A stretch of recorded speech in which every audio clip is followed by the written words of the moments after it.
তোমার মতো সুন্দরীর উপর কে রুষ্ট হয়ে থাকতে পারে? তুমি তো ত্রিলোকের অধীশ্বরী হওয়ার যোগ্য। শুধু আমি হয়েছি ঋষিবর। আমার শ্রীরাম ত্রিলোকের অধীশ্বর যে। ত্রিলোকের অধীশ্বর এক এমন ব্যক্তি যে নিজের স্ত্রীকে 3 বেলা ভোজন করাতে পারে না। ওই বনবাসী দুঃখ ছাড়া তোমাকে আর কি দিয়েছে? তুমি তো লঙ্কার পাটরানী হওয়ার যোগ্য। এই ভিক্ষার পরিবর্তে আমি তোমাকে সেই স্থান দিতে চাই। তোমার কথা তোমার এই মুখোশ খুলে দিয়েছে। তুমি কোনো সাধু নও। কে তুমি? উত্তর দাও আমাকে। নিজের প্রকৃত রূপে এসো। সুন্দরীর অনুরোধ কে ফেরাতে পারে? এই হলো আমার আসল রূপ। রাক্ষস আমি, রাক্ষস আমি, রাক্ষস আমি।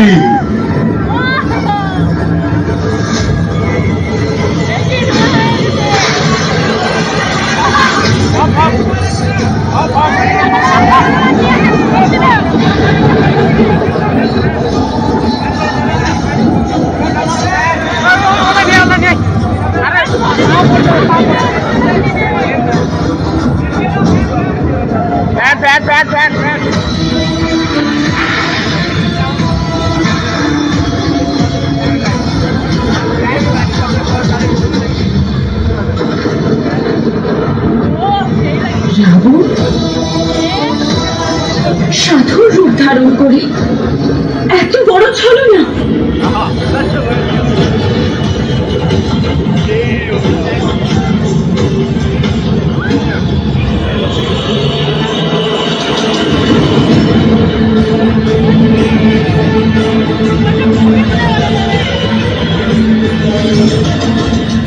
যদি তোমার স্বয়ংবরে মহাদেব আমাকে সাহায্য করতেন, যদি আমাকে পিনাক তুলে নেওয়ার অনুমতি দিতেন, তাহলে আমার এই কাজ করার প্রয়োজন পড়তো না।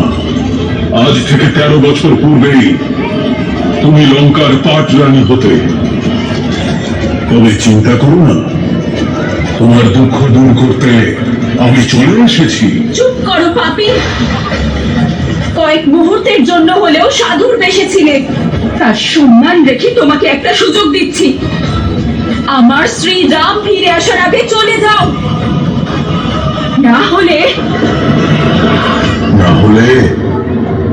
কি করবে রাম? সেটাই যা 14,000 রাক্ষসের সঙ্গে করেছিলেন। ওই রাক্ষসদের সঙ্গে রাবণের অনেক পার্থক্য সীতা। সহস্র বৎসর ধরে অসংখ্য বীরের সঙ্গে যুদ্ধ করেছি আমি।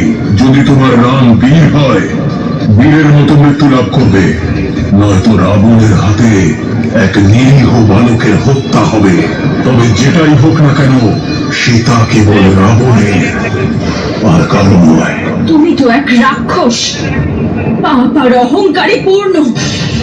যদি তুমি নিজের প্রাণ রক্ষা করতে চাও, তাহলে চলে যাও এখান থেকে। তুমি যতটা সুন্দরী, ততটাই সরল। যে ফিরে যাচ্ছিল সে এক ভিক্ষুক ছিল, আর যে তোমার সামনে দাঁড়িয়ে আছে সে লঙ্কেশ।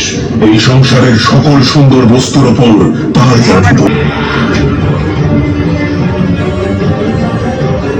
মর্যাদার সীমারেখার নিয়ম হলো একবার লঙ্ঘন করলে পুনরায় আর ফেরা যায় না। এখন এই লক্ষণ রেখা অথবা তোমার রাম, কেউই তোমায় রক্ষা করতে পারবে না।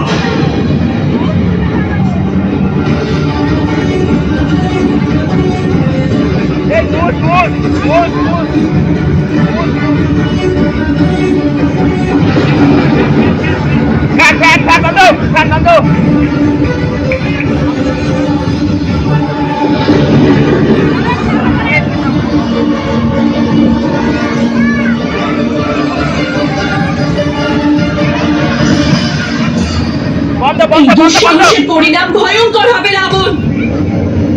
শ্রীরাম লঙ্কা সমেত সমগ্র অসুর জাতির বিনাশ করবেন।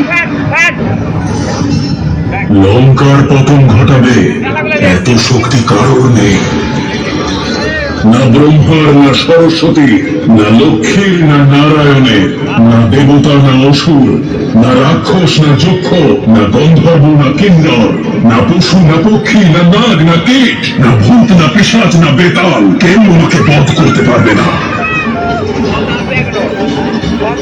পাপি, ছাড়ো আমাকে। আমার শ্রীরাম এক্ষুনি চলে আসবেন। তোমাকে তোমার কর্মের শাস্তি উনি অবশ্যই দেবেন।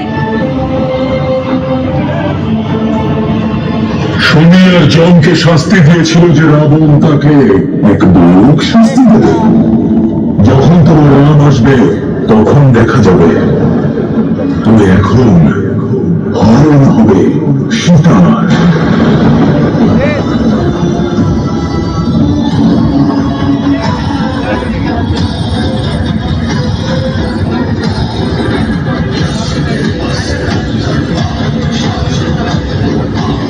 শ্রীরাম, সাহস